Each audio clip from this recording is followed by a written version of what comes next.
কোটি কোটি টাকা লক্ষ লক্ষ টাকা সব জলের তলায় চলে গেছে। দেখুন এই দোকানটায় দেখুন ভেতরটা গিয়ে যে কি ক্ষতি হয়েছে, সমস্ত ড্রেজের ভেতরে এখনো জল বেরোচ্ছে, বড় বড় কোম্পানিগুলো তো এখনো জলে ডুবে আছে। কত বই নষ্ট হয়েছে, কাউকে ফেরত দেওয়া যাবে না, না কোনো কোম্পানি আসবে আমাদেরকে সাহায্য করতে। ছোটোখাটো বড় বিভিন্ন রকম পাবলিক সার্ভিসে যদি হেল্প করে তাহলে আমরা আবার হয়তো কিছুটা হয়তো পুনরায় ফিরে আসতে পারবো। হয়তো আমরা চাইছি যাতে এই দুর্যোগ কাটিয়ে সবাই ভালোভাবে থাকবে। এই টাকা ক্ষতি হয়েছে সে সরকারও দিতে পারবে না। অনেক টাকা, অনেক ক্ষতি হয়ে গেছে, জল অনেক টাকা ক্ষতি হয়ে গেছে। এত দূর জল উঠেছে, কী করে বাঁচাবেন আপনি? এই যে পুরো নিচের তলায় এখনো দাগ পড়ে আছে, এই যে সব মানে পড়ে আছে। সকলের চেনা প্রিয় বইপাড়া আজকে ধ্বংসস্তূপে পরিণত হয়েছে। সমস্ত বই রাস্তার ওপরে পড়ে রয়েছে এবং সেই বইয়ের ওপর দিয়ে চলে যাচ্ছে হাজার হাজার মানুষ। কোটি কোটি টাকার বই আজকে আবর্জনায় পরিণত হয়েছে। শারদীয়ার দ্বিতীয় দিনে বৃষ্টির যে রেশ, সেই রেশ এখনো কাটেনি। গোটা রাত জলে ভিজেছে লক্ষ লক্ষ কোটি কোটি টাকার বই।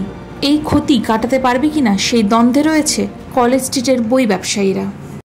পরিবার নষ্ট হয়ে গেছে, বলার বাইরে, টাকার বাহুল্য বলা বাইরে যাবে যে কীভাবে নষ্ট হয়েছে টাকা। কত বই নষ্ট হয়েছে, কাউকে ফেরত দেওয়া যাবে না, না কোনো কোম্পানি আসবে আমাদেরকে সাহায্য করতে, না কোনো কোম্পানি বই রিটার্ন নেবে, কেউ রিটার্ন নেবে না। যাকেই বলছি কেউ বলছে না হবে না, অনেক বই ক্ষতি হয়েছে, অনেক। এখনও বই বের করতে পারিনি, ভিজা বই এখনও ভিতরে পড়ে রয়েছে, এখনও ভিতরে অনেক বই পড়ে রয়েছে, বের করতে পারছি না। পুজো তো আপনাদের কাছে একটা অভিশাপ হয়ে গেল। পুজো, হ্যাঁ, বইয়ের মার্কেটের কাছে পুজো একটা সত্যি অভিশাপ। এরকম বৃষ্টি হয়েছে যে বাড়ি থেকে এসে যে শরীর তারও উপায় নেই, ঠিক আছে। রাত্রি এখন মানে মেঘ কেটে যে বৃষ্টি আসবে আমরাও টের পাইনি। 10-15 টাকার মতো মাল ড্যামেজ হয়ে যাবে। এবার যার কারণ হচ্ছে 60,000, 70,000, 1 লাখ, 2 লাখ। হ্যাঁ, এখন অনেকে বলছে কোটি কোটি টাকার লস হয়ে গেছে। আমারও ক্ষতি হয়েছে এবং এটাও ক্ষতি হয়েছে। কোটি কোটি টাকা লক্ষ লক্ষ টাকা সব জলের তলায় চলে গেছে। বই আমাদের যা এমনি তো বই বাজার খারাপ, তা সত্ত্বেও যতটুকু আমরা মানে চেষ্টা করেছিলাম যে করার, সবই জলের তলায় চলে গেছে। কী করে হঠাৎ বৃষ্টি এত মানে জল ড্রেনেজ হয়নি ঠিক মতো। হ্যাঁ, আমরা বুঝতে পারিনি যে এত জল উঠে গেছে, রিকভারি করার কিছু যায়নি। ওই জন্য জলের তলা অনেক গেছে, বই বের করতে পারছে না। গোডাউনে জল ঢুকেছে, এখানে জল ঢুকেছে, সব ম্যাক্সিমাম দেখুন পুরো এদিক ওদিক সবারই একদম জলের তলায় চলে গেছে বই। এত দূর জল উঠেছে, কী করে বাঁচাবেন আপনি?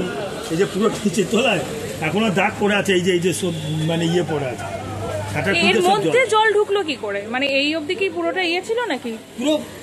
পুরো জিনিসটাই কভার ছিল, পুরো জিনিসটাই লেভেলে ছিল, পুরো মানে যেন সমুদ্রের ঢেউ এসে আছড়ে পড়ছে এইখানে, মানে জলেটা এমন লাগছে। চারিদিকে যা ক্ষতি হয়েছে এটা তো আপনার রিকভার হবে না। এই দেখুন এই দোকানটায় দেখুন ভেতরটা গিয়ে যে কি ক্ষতি হয়েছে, সমস্ত ড্রেজের ভেতরে এখনো জল বেরোচ্ছে, বড় বড় কোম্পানিগুলো তো এখনো জলে ডুবে আছে। অনেকে দোকান খুলতে পারেনি, দোকান থেকে বেচাকেনাও করতে পারছে না।